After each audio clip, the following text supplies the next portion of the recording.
My wife accused me of cheating with her sister, filed for divorce, took the house, the car, even spousal support. I was sleeping in my brother's basement for a year. Last month, I won a $5 million lottery. When she reached out saying I miss us, I invited her to dinner at the same restaurant where she dumped me. She walked in smiling until... Revenge is a dish best served cold. But sometimes, after enough time passes, it becomes absolutely arctic. That's the story I'm about to tell you. 18 months ago, I was married to Sarah, living in our 4-bedroom house in the suburbs, driving a decent car, basically living what most people would call a comfortable middle-class life. Not rich, but stable. We'd been married 6 years, together for 8. Then, her sister Amy moved back to town after her divorce. Amy was always the family's scapegoat. Quiet, kind, but never quite good enough in Sarah's eyes. She'd had a rough divorce and needed a place to stay while getting back on her feet. I suggested she stay with us temporarily. Sarah wasn't thrilled about it, but she agreed because it would look bad to her parents if she refused. Amy was actually a great house guest, clean, quiet, helpful around the house. She cooked dinner sometimes, did her own laundry, tried to stay out of our way. Sarah seemed increasingly irritated by Amy's presence, making passive-aggressive comments about how long she was staying and when she planned to find her own place. The tension between the sisters was obvious. Sarah had always been the golden child, successful, married, living the life their parents approved of. Amy represented everything Sarah looked down on: divorced, struggling financially, dependent on others. Looking back now, I realized Sarah had been growing distant from me for months before Amy arrived. Less affectionate, more critical, constantly finding fault with things that had never bothered her before. At the time, I attributed it to work stress. Sarah had been passed over for a promotion she felt she deserved, and she'd been bitter about it. What I didn't know was that Sarah had been talking to divorce attorneys for weeks before the accusation. The breaking point came on a Saturday night. Sarah was supposedly working late on some client project, and Amy was in the living room watching TV. I was in the kitchen making a late dinner when Sarah burst through the front door, her face flushed with what looked like rage. "I can't believe this," she announced loudly, staring at Amy and me. Amy looked confused, muting the TV. "Can't believe what?" I asked. "Don't play dumb with me," Sarah snapped. "I saw you two. Through the window, getting cozy on the couch." Amy and I exchanged bewildered looks. "Sarah, what are you talking about?" Amy said. "We were just watching a movie. David was in the kitchen the whole time." "That's not what I saw," Sarah said, her voice rising. "I saw you two snuggled up together. How long has this been going on?" The accusation was so absurd I almost laughed. "Nothing's going on. Amy's watching TV, I'm making dinner. That's it." But Sarah wasn't listening. She was building to something, and I realized this felt rehearsed, like she'd been planning this confrontation. "I should have known," she continued. "The way you've been looking at each other, the way you defend her when I complain about her staying here too long. You want her here because you're sleeping with her." Amy stood up, horrified. "Sarah, that's crazy. David and I have never, we're not, this is insane." "Don't lie to me," Sarah screamed. "I know what I saw." But she hadn't seen anything because nothing had happened. That's when I realized Sarah was manufacturing this entire scenario. The next day, Sarah went nuclear. "I want her out," she announced over breakfast. "Today." "Sarah, you're being ridiculous," I said. "Nothing happened. You walked in, saw us in the same room, and invented a story." "I know what I saw." Her voice was cold, calculated. "And I won't have my husband's mistress living in my house." Amy tried to defend herself, but Sarah cut her off. "Pack your things. Be gone by noon." Amy left that morning in tears, apologizing to me for causing problems even though she'd done nothing wrong. I gave her some money for a hotel and told her this would blow over. It didn't blow over. It escalated. 2 weeks later, Sarah confronted me with a fully formed story about how Amy and I had been having an affair for months. According to Sarah's new version, she'd been suspicious for weeks and had finally caught us in the act that Saturday night. "That's complete bullshit," I said. "You walked in, saw us watching TV in separate chairs, and decided to blow it up into something it wasn't. That's not what happened, and you know it. Sarah, Amy is your sister. Why would you destroy her reputation like this?" Sarah's expression turned ugly. "Amy has always been jealous of what I have. She wanted my husband, and you were weak enough to give in to her." I stared at her, finally understanding. "This isn't about Amy at all, is it? This is about you wanting out of the marriage. Her face went blank for just a moment, long enough to confirm my suspicion. Then the mask of righteous anger slipped back into place. How dare you try to turn this around on me? I'm the victim here. The next morning, I came home from work to find the locks were changed. My clothes were in garbage bags on the front porch. Sarah's car was gone, Amy's car was gone, and there was an envelope taped to the door with divorce papers inside. I called Sarah's phone, went straight to voicemail. I drove to her office. She'd already left early. I tried her parents' house. Her mother hung up on me. The divorce proceedings were brutal. Sarah had hired Patricia Kellner, the most vicious divorce attorney in the county. Her strategy was simple.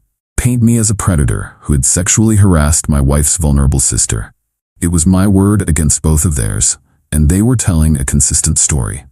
My lawyer tried to fight it, but Sarah had been planning this for months. She produced evidence of the affair. Text messages between Amy and me that were either innocent conversations taken out of context or completely fabricated screenshots. She had witness statements from friends saying they'd noticed inappropriate chemistry between Amy and me at gatherings. The most damaging evidence was Amy's supposed confession. Sarah claimed Amy had tearfully admitted the affair to her, providing specific details about when and where it happened. Of course, Amy was conveniently too traumatized to testify in person, so everything went through Sarah. What I learned later, much later, was that Amy had refused to go along with Sarah's plan. So Sarah simply lied about what Amy had told her. Amy had no idea what Sarah was claiming in court until it was too late to stop it. Here's what I lost. The house, bought before marriage, but Sarah had contributed to improvements. The car, registered in both names, half my retirement savings, my good credit rating, most of our mutual friends, $1,200 a month in spousal support because Sarah had reduced her work hours during our marriage.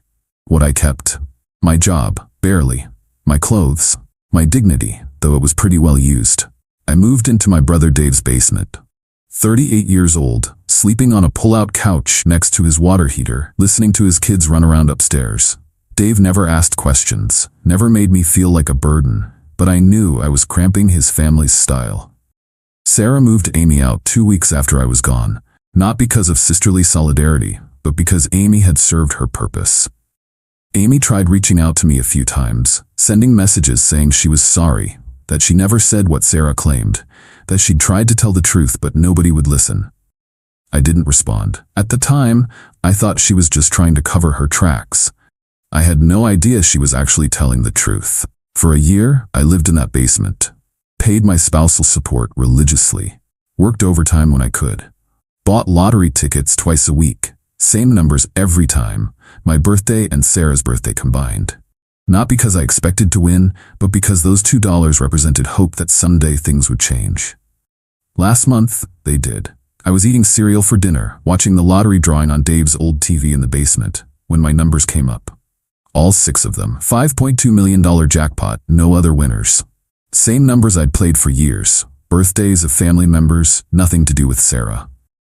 I stared at the screen for 10 minutes, checking my ticket over and over.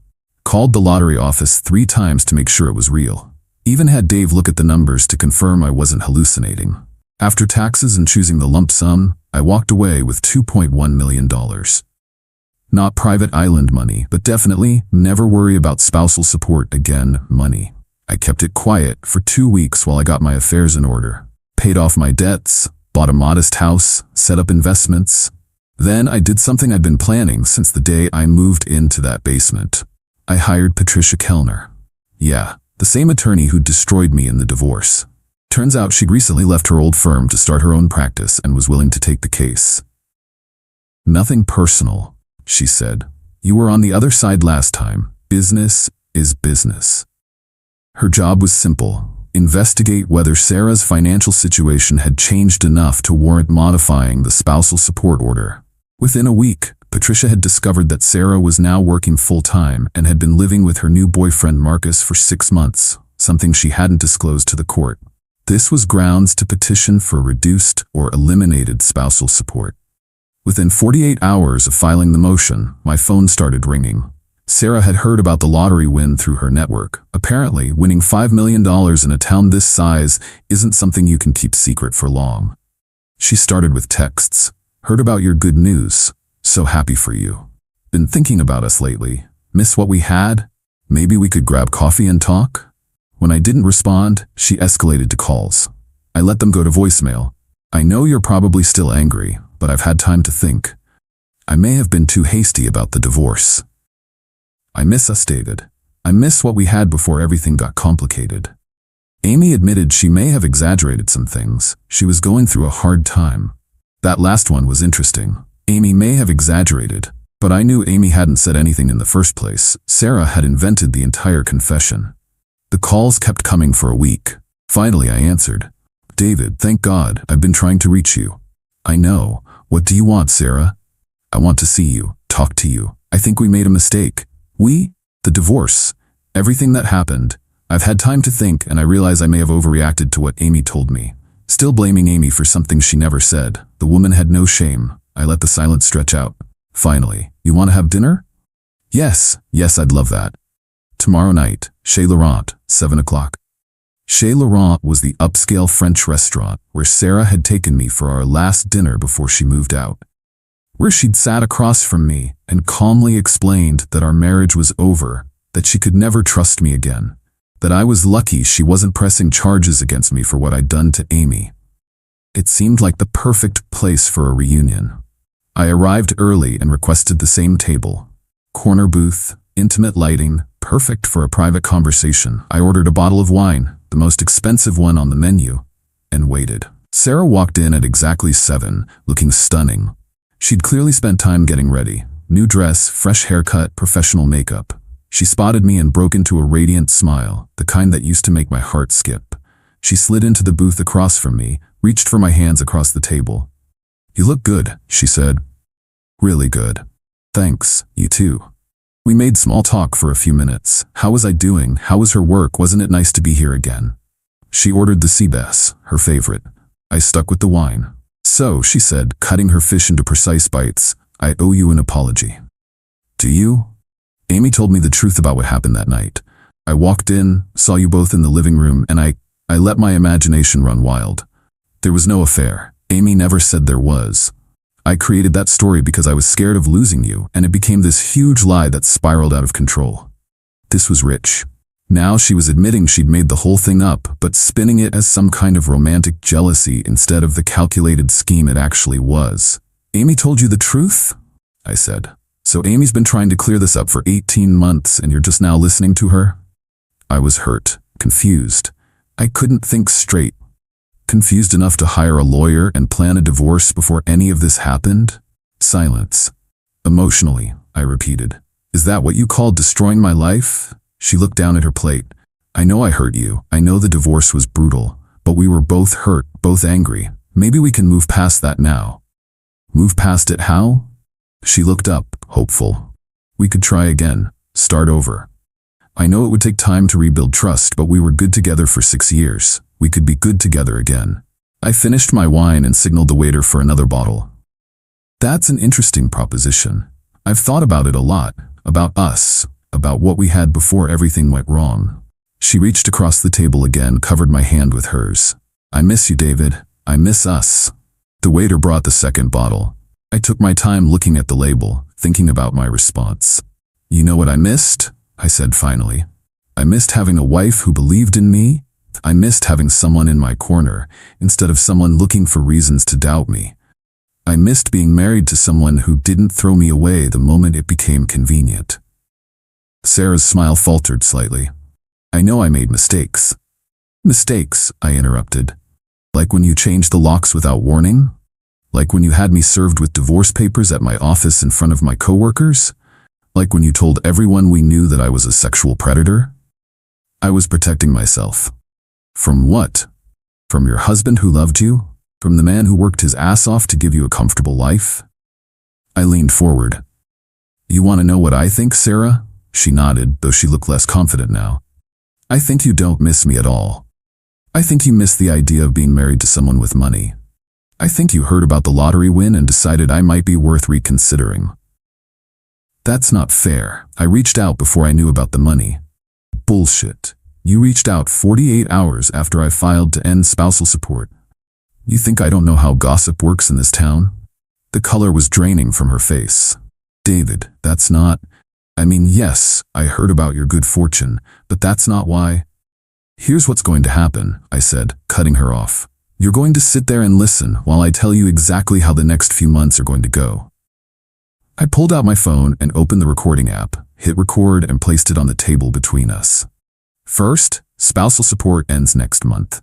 My lawyer found out about your boyfriend Marcus and your full-time job. You've been cohabitating for 6 months without reporting it to the court. That's grounds for termination. Sarah's face went white. How did you? I'm considering a defamation case for the lies you spread during our divorce. Amy's confession gives me strong grounds, though I'm still within the statute of limitations. Amy was confused. She was? Third, I'm going to make sure everyone who heard your version of what happened with Amy knows the truth. Your sister already admitted she lied to multiple people. I have witnesses. Amy was confused. She was. Fourth, if you don't agree to a public correction of the record, I will pursue that defamation case. All those conversations where you told people I was inappropriate with your sister, that damaged my reputation in ways that cost me friendships and professional relationships. Sarah was staring at me like I'd grown a second head. You're joking. Do I look like I'm joking? The restaurant suddenly felt very quiet. Sarah looked around, seeming to notice for the first time that people at nearby tables were glancing our way. This isn't you, she said desperately. You're not vindictive. You're not cruel. You're right. The David you knew wasn't those things, but that David also trusted people who didn't deserve it. That David gave people the benefit of the doubt even when they were destroying his life. That David died the day he came home to find his clothes on the porch. I stood up, threw $200 bills on the table. Dinner's on me, for old time's sake. David, wait, please. We can work this out. I made mistakes, but we can fix this. I looked down at her, sitting in that booth where she'd once sat smugly explaining why our marriage was over. Now she looked small, desperate, pathetic. You know what the real kicker is, Sarah? Amy tried to tell me the truth months ago. She sent me messages saying she never made any confession to you, that you'd lied about everything. I thought she was trying to cover her tracks. Turns out she was the only honest person in this whole mess. I turned to leave, then stopped. If you'd just been honest from the start, if you'd told me you wanted a divorce instead of framing me for adultery, you'd be splitting $5 million right now. Instead, you get to watch me spend it while you figure out how to pay your own bills. I turned to leave, then stopped. Oh, and Sarah? Next time you destroy someone's life, make sure they don't have lottery tickets. I walked out of that restaurant feeling lighter than I had in 18 months. Behind me, I could hear Sarah starting to cry. Quiet, desperate sobs that drew stares from the other diners. 3 days later, Patricia Kellner called. The spousal support motion was approved. Also, your ex-wife's attorney called. She wants to discuss settlement terms for the defamation case. What kind of terms? Full public retraction of her statements about you, written apology, and she'll pay your legal fees. Counteroffer, I said. Full retraction, written apology, legal fees, plus $50,000 in damages. Take it or we go to trial. She'll take it, Patricia said. Trust me. She did. 2 weeks later, Sarah published a letter in the local newspaper admitting she'd made false statements about me during our divorce, that she had fabricated claims about an affair between her sister and me, and that she deeply regretted the damage to both my reputation and her sister's. She also had to post the same retraction on her social media accounts. The letter ran right next to an article about my lottery win and my plans to start a charitable foundation for men going through difficult divorces. I also reached out to Amy. She deserved to know that I finally understood what had really happened. We met for coffee. Awkward at first, but she was gracious about the whole thing. She'd been trying to clear both our names for over a year, but nobody would listen to her version of events. Sarah always resented me, Amy told me. She saw me as the failure sister, and when I moved in with you guys, it just reminded her of everything she thought was wrong with her own life. I think she genuinely hated that you were kind to me when she wanted you to dislike me as much as she did. I bought a nice house across town, nothing too flashy but comfortable. Got a new car. Started dating again. A woman who knew me when I was sleeping in my brother's basement and didn't care about the money. Sarah? Last I heard, she was working full-time for the first time in years, struggling to make ends meet without spousal support. Amy moved to another state initially to escape the fallout, but she's doing well now. Remarried to a good guy, running her own small business. Amy and I stay in touch occasionally. She actually sent me a congratulations card when the lottery story broke, with a note that just said, "Some people get what they deserve. Glad you're one of them." Sometimes people ask if I feel bad about how it all turned out, if I think I was too harsh, too vindictive. Here's the thing, Sarah didn't just divorce me. She tried to destroy me. She turned friends against me, damaged my reputation, and left me financially devastated. All based on lies she chose to believe because they confirmed her paranoid suspicions. When someone shows you who they really are, believe them the first time. And when they come crawling back because your circumstances changed, show them exactly who you've become. The lottery tickets were random luck, but the revenge? That was earned.